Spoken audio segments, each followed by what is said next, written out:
Hi, everybody. Sorry. This is Caroline with AmeriEstate Legal Plan, and thank you for joining our webinar today. This is Rich Brown with the AmeriEstate Legal Plan. He's going to be teaming up with Shauna to talk to everybody about those questions that everyone wants to know about taxes, especially for business owners and entrepreneurs, because they've got a little bit of different taxes than we normally would as just regular Mr. and Mrs. Smith type of people. Just slightly, little changes. Yeah, just slightly. So we're just going to give it a minute. I'll have Shauna just give an update or just, chat with her about her background and her professional certificates and things like that. So Shauna, why don't you go ahead and introduce yourself? Absolutely. Hi, everyone. My name, oh my goodness. Apparently I'm so worked up that we're talking about tax today. I'm super worked up about this thing. My name is Shauna Weckerling, and most people call me Shauna the Tax Goddess. It's a lot easier than this lovely little last name down here. I am a CPA, Master's in Taxation, Certified Tax Coach, and Certified Tax Strategist, which by ranking puts me in the top 1% in the country for tax strategies, specifically for business owners. So today's topic is my jam. I'm super excited about talking about this. So thank you so much for having me here with you today. Oh, we love it. And those of you who have participated in our webinars before, you know that, we're just like the best of friends with Shauna. Always great topics. She's such an expert. And then Rich, why don't you go ahead and introduce yourself, Rich? Rich Brown, AmeriEstate Legal Plan, Client Services Manager, Operations Manager, and I work with clients, get them engaged with the attorneys, estate planning, corporations, LLCs, you name it, anything under the sun. We're a legal access plan, so we can address any matter whatsoever. And I've been with AmeriEstate 20 years, and boy, time flies when you're having fun. That's all I can say. It does. And again, I'm Caroline Hunter, and I handle marketing. So I'm just going to bow out, and I'll let these guys give you all the expert things that you want to know about taxes and LLCs. Something I got to say right out of the chute, Shauna, I spent some time on your website, and I encourage everybody to get there. Highly informative, educational. And boy, really sparks thought, and I like your approach. You tee up, have you thought about this? Have you thought about that? It really sparks, you don't know what you don't know. So I highly encourage people to spend time on your website, and AmeriEstate too, by the way, for all your estate planning needs and anything legal under the sun, as we are a legal access plan, and we engage you with the proper attorney for the proper matter at hand. But I feel like that's why both of our companies work so well together, is that both of us are all about education. This is so important to the clients and people we work with, because without education, I mean, as you will know, right? Oh, my neighbor did this tax strategy, and if it works for him, it's going to work for me. That is not how the game is played, right? That is not how this works. Yeah. Exactly. It's got to be custom, because everybody's situation is just so different from each other. So thank you. I really appreciate that. Yeah, we're really big on education. So thank you so much. We think, there's the attorney out there that'll give you the pile of paper, say, sign here in 27 places, notarize everywhere. Congratulations. Have a nice day.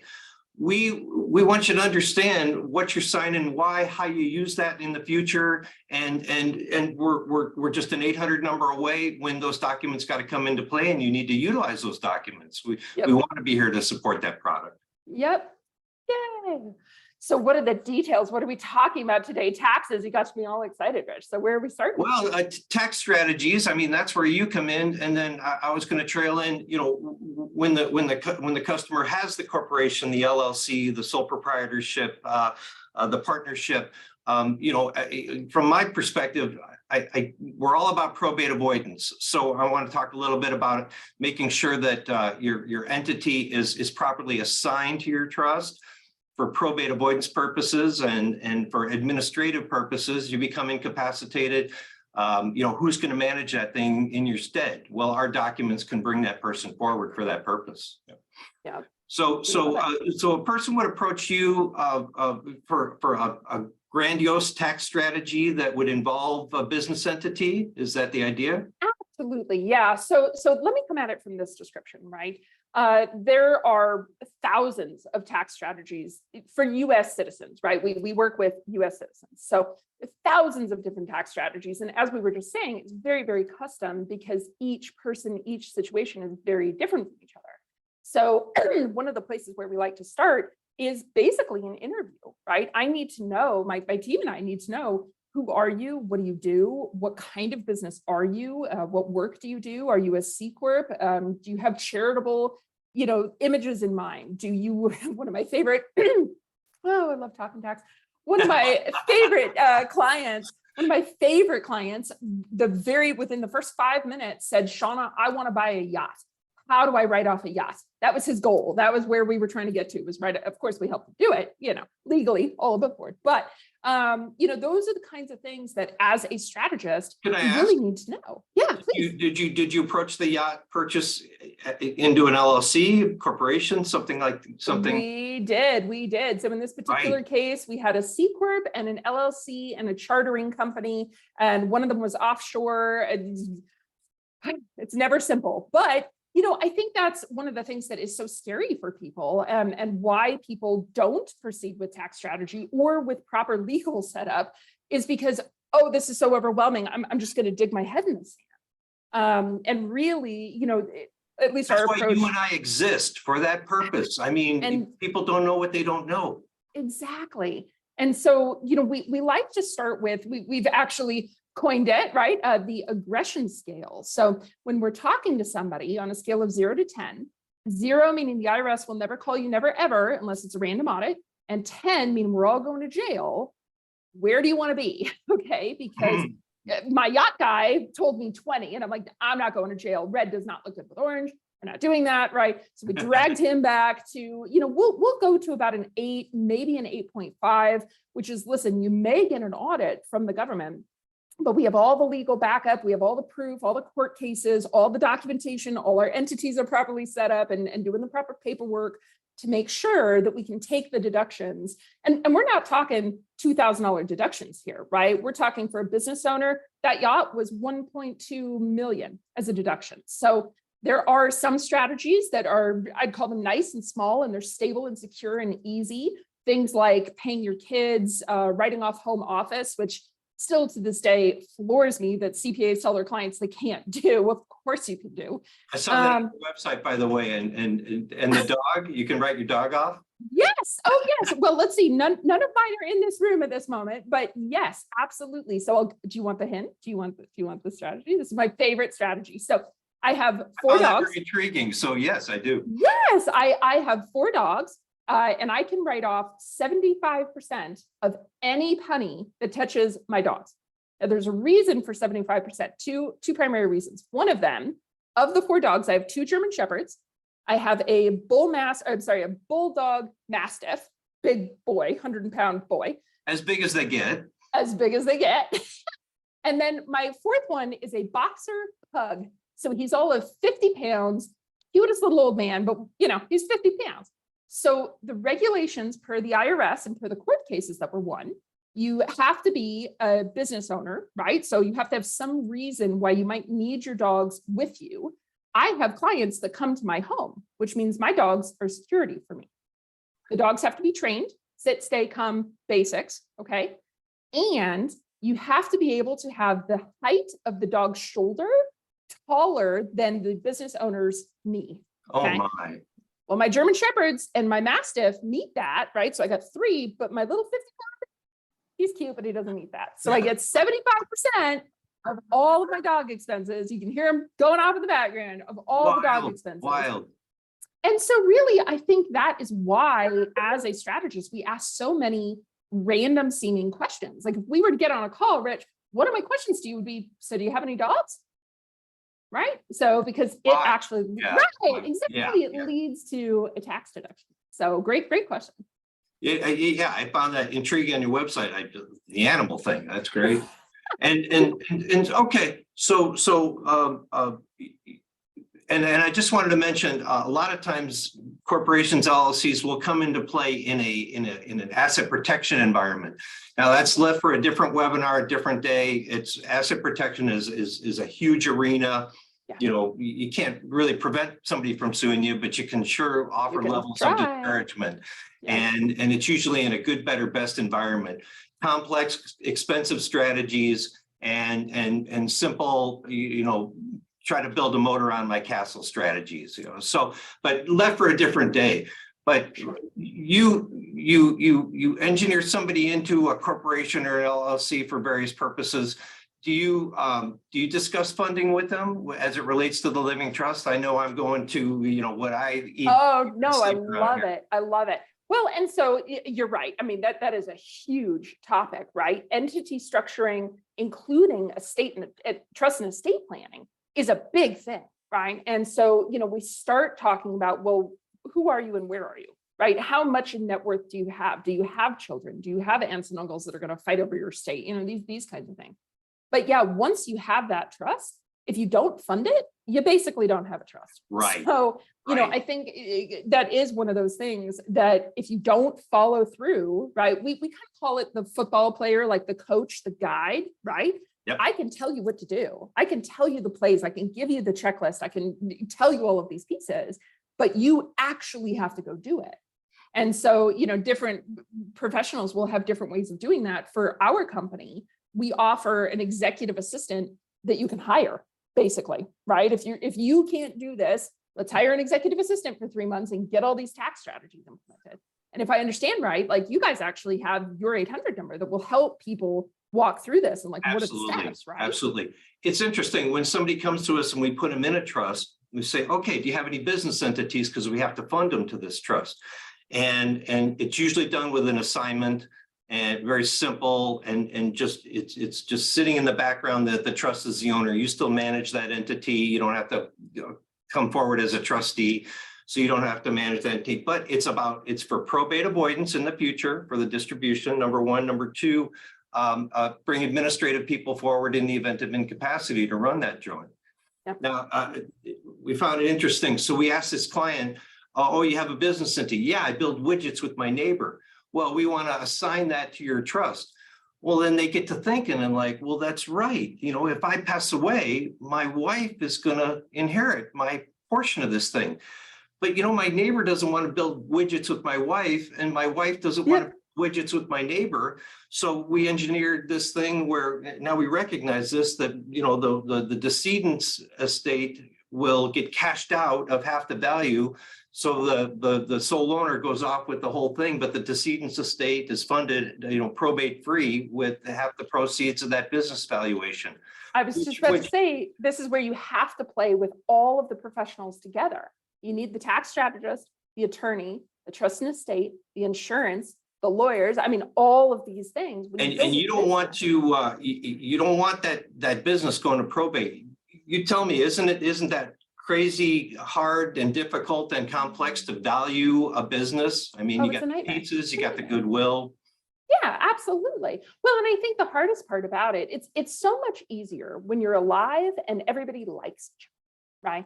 So we consistently tell people, like the first thing that triggered me when you said it was partner. I'm doing this with a partner. Yes. Okay, you better have an operating agreement right off the bat. How is this business going to be valued? What is the formula? How are you going to split it up? What happens if you die? Do you like the other guy's wife?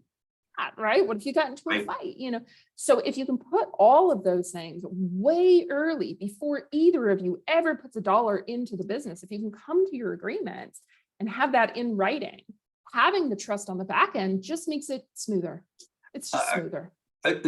You know, you learn this stuff. So we went to assign this guy's LLC to his trust, and he says, but I have this license and I can't have it in a trust, so I can't do that. So what came forward is there's this business assignment that assigns the LLC to the trust 1 minute before you die. Yep. So you don't have to concern yourself, and 1 minute before you die, it's a trust asset, can be distributed at that point, and you don't step on any toes that it's a trust asset while you're operating the thing. Absolutely. I found that fascinating. Hey, you know, 2023 tax season coming up, you know, glad to have you. Look me in the eye, tell me what I need to think about for 2023 taxes. Well, so I'm actually going to go backwards because we're in this Okay. cool space right now where between now and depending on your entity type. So let's say between now and March 15th or now and September 15th, there are still strategies that you can actually apply to 2022, Love even it. though the year is almost over. It's over, right? The year's over. Normally you're stuck. So some of the big ones, especially if you made some good money and now you're like biting your nails about the tax bill, okay? Start looking at defined benefit plans, start looking at cash balance plans, start looking at, this would now be moving forward, start looking at your 401k plans. The one thing that I do like to bring up, because for many business owners, my business when I sell it is my retirement, okay? So some of the strategies that I like to look at, funding retirement is great, okay? But every advisor talks about funding retirement. That's the baby basic stuff, level 0, go get it done. Some of the things that I really like to look at are some of the pieces where you can fund retirement, air quotes, okay? You can fund retirement, but you still have access to the money. So for example, something like an 831B captive insurance company, you can put the money in from your main operating company. You get the tax deduction. So exactly like you would get if you put into a defined benefit plan or a 401k plan, right? You get that tax deduction, but within a year and a day, you can now access that money and go buy the yacht or go buy the private island or go pay for your kids' college. You can actually touch that money with no penalties, no problems. It's your money. You have control. So is the yacht sitting there pre-tax? Oh, the yacht itself, good point. So from the 831B captive insurance company, you're taking a loan. So you have basically built what we call a war chest, right? Okay. All right. And so we see this type of strategy also using insurance. Earlier, we were talking about kind of like a buy, sell type of insurance to get the partner out. Insurance, I know a lot of people instantly throw up their walls when we say the word insurance. And I always like to say right off the bat, I do not sell insurance. I'm pretty sure, Rich, pretty sure you don't sell insurance. Right? We absolutely distance ourselves because it's a little bit in conflict with what we do. Exactly. So, we focus on what we focus on. And we do use it as a tool. And I think that's one of the things about insurance that so many people get worked up about. They've had the bad salesman, slimy salesman, car salesman thing on insurance. Bad insurance is bad insurance. Good insurance that you can use as a tool is fantastic, right? Because you can create these war chests that are never taxable ever again into the future. And they're massive, right? So, so definitely when we're talking tax strategies, I'd definitely be looking some of our 0 to 3 on that aggression scale, right? Make sure that you have your accountable plan in place. If your CPA does not know what the term accountable plan means, run away, find a new CPA. Okay, that's a very basic level 0. Okay, using the master's exemption to pay yourself rent 100% tax-free. I would take a look at that. So again, if your CPA doesn't know that, to me, that's like a level 3 on the aggression scale, the master's exemption. Okay. That is one that you can go backwards with, because as long as you haven't filed your tax return yet, that can be an accounting adjustment. It's pretty cool. Paying your kids. If you have kids that are older than the age of 7, get those puppies on payroll. On your website as well. That's right. I was about to say, get them on payroll because that's per child with the new 2023 rates. Per child, you're looking at about $20,000 a year completely tax-free. Wow. So I've got one client, I love her because she never pays tax ever. She has 10 children at this point, times $20,000 this upcoming year. She gets an instant write-off of like $200,000. I mean, it's great. I love it. Can you pay your dog? Just asking. You can't pay your dog, but you can write them off as security. We got that, right? We got the security thing. What else? We are getting a lot. Very quickly, you said kids, other family members. Let's talk about that. One of the questions that comes up, and especially right now, our population as a whole in the US is aging, right? The whole population is aging. So one of the things that we're seeing a lot of, I got a couple grays in there, one of the things that we're seeing a lot of is parents had basically spent a lot of their money on their kids. The kids are doing well, but the parents now have nothing left for retirement. They didn't save anything. Maybe they couldn't save anything. There are strategies, for example, like a gift lease back which leaves your parents psychologically with control and a little bit of pride. You know, they own a business that leases equipment to their kids, but it allows the kids to give money to the parents with good tax benefits, you know, helps the kids, help the parents, keeps the psychological pride. It's really pretty cool. So Fascinating. That's lots of great. strategies. Yeah. If your business involves working from home and there are home office deductions, that's a percentage of your square footage? Is that Oh what's- yeah, let's talk home office. This is fun. Well, there's two different ways to do this, right? So there's the standard home office deduction, which is $5 per square foot. By the way, that's in play in this COVID environment a lot. It is. Oh, it is. Absolutely. Well, you know, the one thing, and grumble.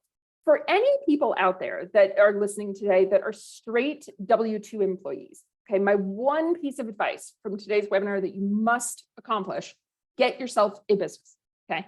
Because if you're a W-2, even if you were working from home, there's no tax deduction for you. You don't get a home office write-off. You don't get car write-offs. You don't get your phone. Would you say IBID? Would you say? Have a business, set up a business. Oh, set up a business. Okay. Set up some sort of business. Yeah. So even if that's a side gig, like drive for Uber or Lyft one day a week on the side, it gives you a business. Okay. I got to ask this question that just washed across me. Does you said W-2, does a 1099 employee that 1099, okay. yeah, 1099 automatically in the eyes of the IRS means you have a business, Okay. which is great, right? So you want your company remitting to your business name. Absolutely. Okay. All right. And you know, we've actually had this case. It's pretty rare. California is getting real. If you're in California, you're kind of SOL on this one. But this whole, you know, as a business owner, you want to pay your staff 1099. It's better for you. It's better for them. Okay. The IRS does not want 1099s. The IRS wants employees because that means they get money every single paycheck. Right? Matter of fact, we just went through a pretty severe audit where they wanted to make sure that, you know, nothing that we had classified as 1099 should be a W-2 because they know. Exactly. The government literally, I think, well, they're working on hiring 87,000 agents, just got a huge budget. Exactly. So they're going after what they think is some of the low hanging fruit. And this whole 1099 W-2 thing for them, low hanging fruit, because so many companies do it incorrectly. And so you really, if you're going to go 1099, you've got to have proof. You got to have the backup. You got to have the reasons. And I think this goes to why we take a level 8 aggression. We will only use that strategy if we can prove it. Where's the court case? Where's your documentation? All these things. So I interrupted you. Create the business because the business brings forward the tax features. Absolutely. Absolutely. Including owning vehicles, for example, things, you know. All of it. All of it. If you want to buy the car, if you want to have your dogs as security, if you want to go on a business trip with your family who happen to be the staff in your company, right? All of these things, if you don't have a business, you don't get a deduction. Any downside trade-offs? I mean, any, you know, there's always features, any downsides? Absolutely. Yeah. When you're a W-2, right, you go to work, you do your thing, you finish your day, you go home, you're done, right? Yeah. As a 1099, right, they may call you in because maybe now it's project-based. You would have to track your own bookkeeping, right? How much did I bring in? What are my expenses? There you go. So there's a cost to start the business, administer the business, file taxes annually on the business. So there's but if you look at it from that standpoint, so just for example, this morning, spoke with a gentleman, he's got a business, his wife has a business. Personally, you know, they have their personal filing, right? So the three of them with the tax returns and bookkeeping and payroll, like everything taken off their plate, they were going to spend $20,000 a year. By doing that, we were saving him almost $515,000 a year in tax. Okay, no brainer. So, right. I mean, even if you don't want to deal with the complexity, hire someone. Like that's the point, is do what you do best. So Rich, you're on the estate side, I'm on the tax strategy side, right? Always for everyone, do what you do best and outsource the rest. I know I'm digressing a little bit, but okay, so you mess up in your business. They sue the business. If you're lucky, you know, that litigation's isolated to the business and Yep. could shield your personal assets from that litigation conceivably. So I just poked in a little, you know, asset protection blurb that I said I wasn't going to do, but Well, no, but I mean, Rich, I think you're hitting the point here, right? At least a big point for me. Nothing lives in a vacuum, right? As a tax strategist, I can give you a tax strategy, but I'm going to call your attorney. I'm going to call your insurance guy, right? Right, Because right. if we're not playing on the same field, if your attorney's doing this and your strategist is doing this and your tax preparer is doing this, nothing's going to work. So they approach you me, have to work I want to together. start a corp, I want to start an LLC. My first Why? question is, have you looped in your tax person? Have you Why? discussed that thoroughly? You know, do they agree on the structure? And Yeah. because that's, you know, we describe it around here. We'll build that car for you. We'll deliver it, hand you the keys, have a nice ceremony. But then we say, now go take it to your tax person, your mechanic, who's gonna operate that vehicle and Yep. keep your oil changed and Absolutely. Absolutely. Yeah. Without the team, the whole, that's why we use the football analogy, right? I can be the coach on the side, but there's a whole bunch of players that are helping you win the game, right? Like you have to do it together. You have to. So at least when you're talking big money, you know, if you're smaller, if you're talking about, I'm paying $15,000 a year in tax, it might be a little overkill, right? But when you start paying 50, 70, 100, 200, 500, I mean, the largest single tax plan that we've ever written was $12.9 million in savings in one transaction. So you said something very interesting before we started the webinar, folks. I mean, Shauna said, boy, you know, I could do one of these a week with a particular tax strategy. And so there's a myriad out there and everything's custom, and hence the initial interview process to decide what direction to go. yeah, you really have to, because, you know, I guess being a redhead, I kind of look at myself as a dragon sitting on top of a pile of gold. And each coin in my hoard here is another tax strategy. And so when somebody comes to me and says, okay, I want that tax strategy, we look at about 400 strategies in our first initial interview. And we say, okay, listen, this one. Here are the 7 to 10 that are going to drop your bill, like this morning, $515,000. There's more, but we need all the, you know, give us the goods, right? Give us the details, give us the tax returns, give us all the financial statements. Like, you know, now we need to dig in if we're going to do this. So Fascinating. Maybe ask her to just, Question coming in. Yeah, Hang I'm on. sorry. Maybe just, you know, maybe pick your 3 top tips for saving taxes for business owners and entrepreneurs. that's so hard. Yeah, I mean, the 2 that I use all the time because they're my favorites. If you have kids, get them on payroll. If you're not using the master's exemption, use the master's exemption and the accountable plan every time. Because, you know, we see these cases, the accountable plan. I remember so clearly, I had a professional speaker come to us and she told me my CPA would not let me write off my home office, no cell phones, no clothing, no makeup, no nothing for her. Professional speaker it's the presence, it's what you put out, right? And so we did all the research and we came back to her, found out her CPA, because he would not allow this stuff under the accountable plan, she missed out on almost $190,000 a year for the past like 7 years worth of deductions. Just heartbreaking. And, you know, you can only go 3 years back. So we got her a bunch of money back, but, you know, how much money would she have had? She had 2 kids that were just heading off to college. You know, they were buying a new house. How much money would she have had in her pocket rather than handing it over to the government if she had known about this stuff from the start? It's heart-wrenching sometimes. So the education part, I mean,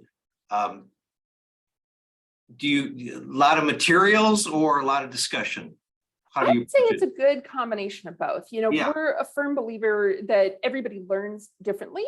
So when we go through this process, right, the process itself is normally 12 to 16 months. I mean, these are big. There are 200 to 800 pages worth of documentation, but we give videos, we give diagrams, we hold one-to-one meetings every single month.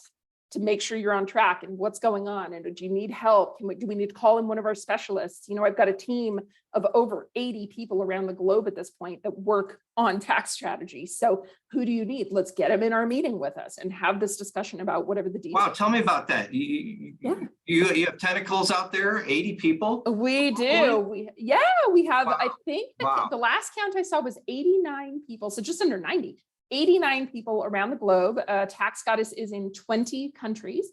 So yeah, we have tax strategists just like me. We have tax preparers, we have bookkeepers, we have payroll people, you know, you name it, we've got it. And we do that because, I mean, long story short, I'm ex-KPMG.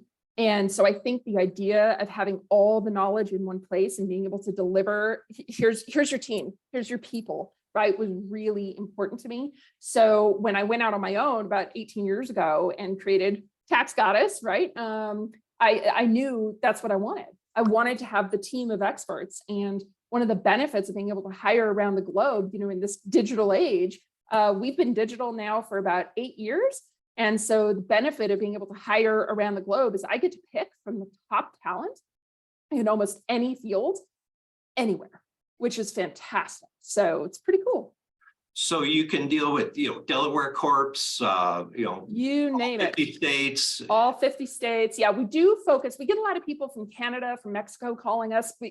Unfortunately, not our jam, right? We absolutely focus on the US taxation. But You know, I feel badly too. We get a lot of calls, you know, hey, I've got this piece of real estate in Mexico and Canada, and our trust is a US trust, and you need experts in those countries for that purpose. Absolutely. I mean, as far as estate planning goes, they have their own rules regarding probate and distribution, but yeah, But when you say globally, you know, that is Canada, that is Mexico, that's Europe, right? I mean, well, our staff is global. So very good point. Let me rephrase that. Alrighty. Of our team members, yeah, our staff is in about 20 different countries at this point. So, but every single person has always been and is trained in US taxation. So I we see. focus on US citizens. So Okay. great question. You know, we've gone our half hour. I mean, we could digress, but this was designed for a high level, you know, contact us. You know, we want your questions. AmeriEstate wants your estate planning questions. Shauna wants your tax questions. We want to engage you. And I know we went at a very, very high level, but wanted to spark some interest and get some people talking to us. Carolyn, did you have anything you wanted to? Yeah. Shauna, did you have anything? I didn't mean to cut you off. I mean, you said it. You know, we could digress on 100 topics. And I was good. Tax is a dangerous topic for me because I could speak for hours and hours and hours. No, I think the biggest thing, I think you hit it on the head, right? Make sure you have a specialist on your team, right? Not your neighbor Bob who says this tax strategy works for me or this estate plan worked for my brother, right? Make sure you're working with qualified people. If it's not the two people on this webinar, just make sure that they're qualified, right? You can check, for example, in the CPA world, that you can check their CPA license with their state board. You can check rankings. Anyone who calls themselves a strategist, if they don't have that CTS qualification, CTS certified tax strategist, if they don't have that after their name, they can call themselves a strategist, but that means they're not ranked, right? They're not a part of the strategy in the US, right? There's only 607 of us that have the CTC, and there's only 15 of us that have CTS. So out of 660,000 CPAs in the US, we're pretty specialized for what we do. Yeah. We had, maybe just answer these couple questions real quick. I think they're high level, but we had Vincent ask regarding putting a child in my company payroll, is it a corp that gets the exemption? So I'm going to broaden that question just a little bit. So you can be an LLC, you can be an S Corp, a partnership, a C Corp. It really doesn't make any difference. You can also be unincorporated and do that. So you yourself hung up the shingle. That one is a little more complicated, but it can be done. So really, if you've got kids and you're running a business, you can do it almost any way. That's great. And again, strategy, I would definitely contact Shauna. And then real quick, again, high level, but I recommend everyone contact Shauna to get more specific. But what are the details of writing off your home? I guess I know that's like a very, I mean, yeah, I know. Super that's a detailed. big The question, yeah. big question here, really, and what you really need to look for, get the total square feet of your home, right? So 2,000, 4,000, whatever the square footage is, okay? Get the square footage of the space that is regularly and solely used for business. Okay, so if that's a 10 by 12 room, then it's 120 square feet, if that's your office, okay? Now there is a cool rule that just came out a couple of years ago. It used to be you had to have a completely separate room, like not used for any other purpose. Mhm. The IRS did change that when COVID happened. Now you are allowed to use, like if your desk is in the corner, corner of a room, you're allowed to use 3 by 6 feet. Like that's the square footage of your home office. So get those details, and then of course, gather any penny that touches your house. So power bills, water bills, gas bills, maintenance bills, your pool repair, new AC units, anything, a percentage, whatever that percentage is, gets written off on your business tax return. Capital improvements, I mean, new roof, I mean. The roof, new all in play? ACs, All in all in play. Yeah, you got it. You get a percentage of everything. So yeah, it can add up to a significant amount, especially if you just bought a home or if you're remodeling, anything like that. Those numbers can get really big, really fast. Okay. So. Shauna, do you want to give everybody your website so they can go ahead and book an appointment? Yeah, and Shauna is independent from AmeriEstate, but we work like this. So if you you can always call AmeriEstate and say, hey, what was that sweet Shauna? What's her contact information? Well, the good bit is I am super easy to find. Taxgoddess.com. I am Shauna the Tax Goddess. So we're pretty easy to find. So, but yes, we'd love to help. Thank you. Yeah, and you can always contact AmeriEstate, and we are AmeriEstate.com, or you can always give me, you can email me directly, which is Caroline, Sweet Caroline, CAROLINE @AmeriEstate.com if you've got any questions and stuff. We are going to send out a replay of this webinar to everybody, so in our entire company. Good questions coming through here, and we'll answer each and every one. We'll get back to everybody. Yes. And continue to ping us and contact our organizations, and we want to be there. We want to educate, and we want to help, and we want to get you proper strategies, proper solutions. Yes, great. And then and look forward to some more sessions with Shauna, and they'll be more specific too. And we're going to work with her team on coming up with some questions that are most popular. So we'll go ahead and look for that probably in the next couple of weeks. Great. Thank you, everyone. Thank you, Can't wait. Shauna. Have a Thank great you, day. everybody. So good to see you Bye-bye. guys.